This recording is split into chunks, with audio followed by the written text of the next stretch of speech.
In this video, we're going to start talking about our newest unit for college algebra. This is Unit 3, Part 1, Lesson 1, and we're going to be talking about function inverses. Most of this unit will cover exponential functions and their inverses, known as logarithms. But before we talk about exponentials and logarithms specifically, let's talk about function inverses in general. I actually have 4 or 5 different examples here right at the beginning, and I want you to ask yourself, based on your understanding of what a function is, tell me, are these functions? Let's start with this. This is a graphical representation of some sort of relationship, and I'd like to know, is this a function?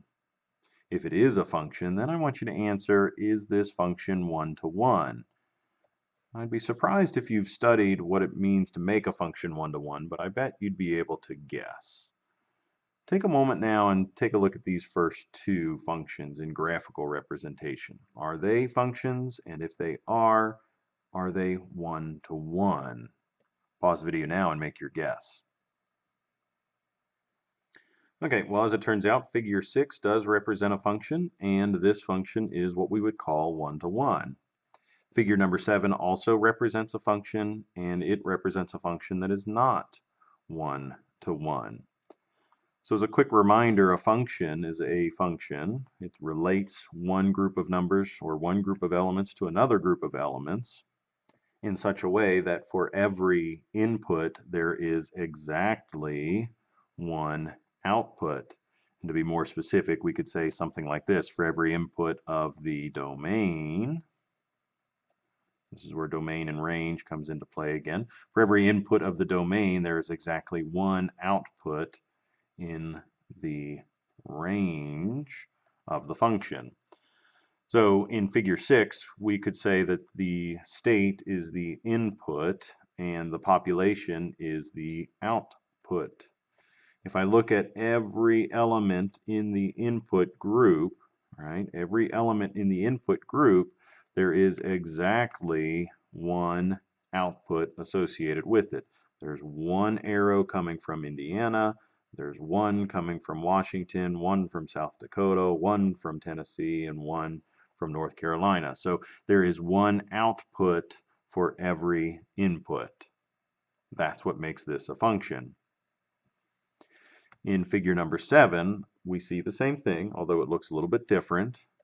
For every input, there is exactly one output for it. So every animal, dog, cat, duck, lion, pig, rabbit, there's only, and there's exactly one output for each input. That's what makes this a function. Now, as far as one-to-one goes, let's talk about that again in just a second. But this one was not one-to-one, and this one, I'm sorry, the first one is a function and it is one-to-one. This is a function, but it is not one-to-one. What about these here? Figure 8 has 3 examples. Which of these are functions? And then which of these functions are one-to-one? Pause the video and make your best guess. Well, again, part A, we have a one-to-one function. This x value is associated to this y value. This is associated to the y value. This x3 is associated to a y value of 3. Every input has exactly one output. There's only one output associated with each of these inputs, and this characterization represents a one-to-one function. For part 2, x1, x2, x3 are our inputs, and from each of those there is exactly one output. As it turns out, these outputs from x2 and from x1 both point to y1, so therefore this is not a one-to-one function, but it is a function. And then lastly, part C, this is not a function at all, because the input x1 actually points to 2 separate results, and that violates our definition of a function. Think of it this way. If I gave you an equation and asked you to plug in some value for x, wouldn't you like to know what the answer is?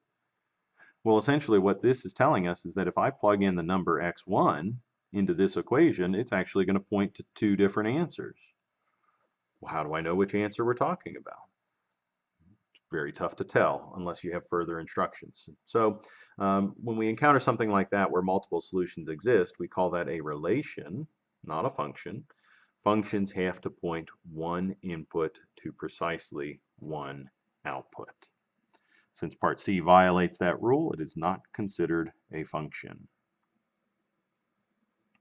Here's a graph. Does it represent a function? And is that function one-to-one? Pause the video and make your best guess. Yes, this is a function, and no, it is not one-to-one. So remember, our inputs are generally called our x values, and our outputs are y values. If I tell you to go to any particular x value, say -2, you know that there is one y value associated with it. If I go to -1, there is one y value. If I go to 0, 1, 2, or any number in between, any one of these x positions on the x-axis, any one of these inputs along the x-axis will point to or will result in exactly one output. There's no confusion here. When you go to a position on the x-axis, you will obtain a position on the y-axis, and there is only one. So that's what makes it a function, but this is not one-to-one. And let's try to expand upon this rule for just a second. What if we work backwards and I tell you to go to a y value of 2? Well, which x value produces a y value of 2? You've got more than one choice. Both a +2 and a -2 will produce a y value of 2. And because of that discrepancy, same thing here, because of this discrepancy, the multiple solutions when working backwards, this violates our one-to-one rule. So therefore it is not a one-to-one function. It is a function because it passes the vertical line test, if you remember that, but it meets the definition of a function, but it does not meet the requirements to be called a one-to-one function. Here's the last example. Is this a function? And if so, is this function one-to-one? Pause the video and make your guess now. Well, yes, this is a function. It passes the vertical line test, and it meets the definition of a function. For every input, there is exactly one output. Now, maybe off the screen here, but if I tell you to go to a position like 2 on the x-axis, there will be exactly one y value associated with it. It's way up off the screen, but it's out there. Similarly, if I work backwards and I give you a y value, can you find the x value that produced it? Well, certainly. If I give you a y value of 1, it appears that the x value of 1 is what produced that. If I gave you a y value of -1, then it looks like it was an x value of -1 that produced that too. For every output, there's exactly one input associated with it. That's what makes this a one-to-one function. So the definition is here, and this is a formal definition that came from our textbook, and it explicitly describes what I summarized. A function is considered one-to-one if any two inputs in the domain correspond to two different outputs. Each input has a unique output. Two inputs produce two outputs in the range. So it is impossible for the function evaluated at x1, to ever be equal to the function evaluated at x2. And x1 and x2 are our arbitrary ways of identifying different x coordinates. Now, why it's so important for us to recognize when a function has an inverse is because of this reason down here. If a function is one-to-one, then that function has an inverse function associated with it. When the inputs of one function goes to the outputs of that function, then when we reverse, there is a whole nother function, a whole nother equation that will allow us to work in reverse order. When we work backwards to undo an entire function, We call that an inverse function, and we use this special notation here, the function symbol f with a -1 in the exponent position. So this is what we call an inverse function. Lots of functions have inverses, and we use them all the time. For this unit, we're going to be looking very closely at exponential functions and their inverses, logarithms. We have what's called a horizontal line test to predict whether or not a function is one-to-one. Now remember, the vertical line test, that's used to test if an equation or if a graph represents a function. So a vertical line test determines if f of x is a function, if it's a function at all. And then if we have a function, then we use the horizontal line test to determine if the function is one-to-one. So if we look at these two graphs, I know a minute ago I mentioned this vertical line test. The vertical line test, recall, means that if we draw an infinite number of vertical lines, or if I start looking at all the vertical lines that cross this graph, will those vertical lines ever intersect the graph in more than one spot? If they can't intersect in more than one spot, then that means it's passed the vertical line test. There's only one intersection point for every vertical line. Over here, we again pass the vertical line test because on the graph will only strike a vertical line in one spot. Moreover, if we start slicing with horizontal lines, how many times does the graph touch or cross these horizontal lines? And again, the graph will only touch or cross a horizontal line in exactly one spot.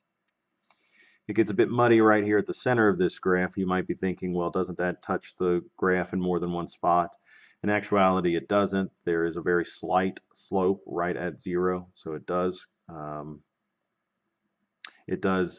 pass the horizontal line test there. It's just a matter of the accuracy of our graphing tool that we can't quite see that. But this guy passed the horizontal line test too. So the horizontal line test determines if the function is one-to-one. So when you're looking at a graph or when you're testing a function, first you have to verify if it is a function altogether, so it has to go through the vertical line test first. And after it passes the vertical line test, then you can give it the horizontal line test, and that will determine if the function is one-to-one.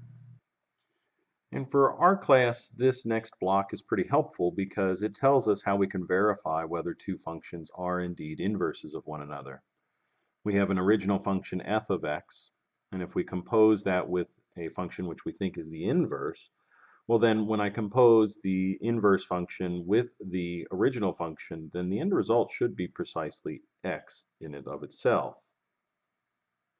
In other words, one function will undo the other and we'll be left with a variable isolated when the composition is finished. Similarly, if we compose in an opposite direction, the f function on the exterior and the function inverse on the interior, we will also get the same value of x. It is proper, however, when verifying inverses to complete both. You must go through both of these checks in order to verify that a function is the inverse of the other. So with all inverses, no matter what the equation is that represents them, it's important to note that the domain of one function is exactly the same as the range of the inverse of its function, and the range of the function is the same as its domain. This is our way of indicating that the inputs and outputs are directly opposite for one another. In the test last week, when I had you identify a linear equation to represent the relationship between the head circumference and the height of a child, I showed two different equations. Those were inverses. They were direct opposites of one another. So if we're given, in this particular case, a series of points that are inside of one function, we'll call this function f, then for the function's inverse, the coordinates would look slightly different. I started to use calculus notation here. There we go.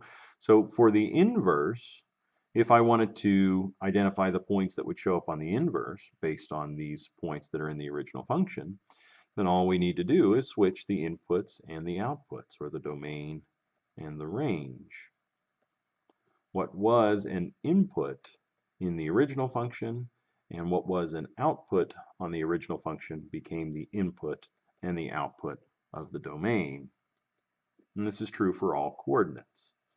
Again, this is a tool, or this is a technique that's going to help us to solve complicated equations instead of relying on algebra every time to do that work.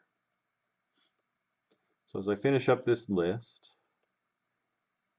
we're going to transition into ways to verify that functions themselves are inverses.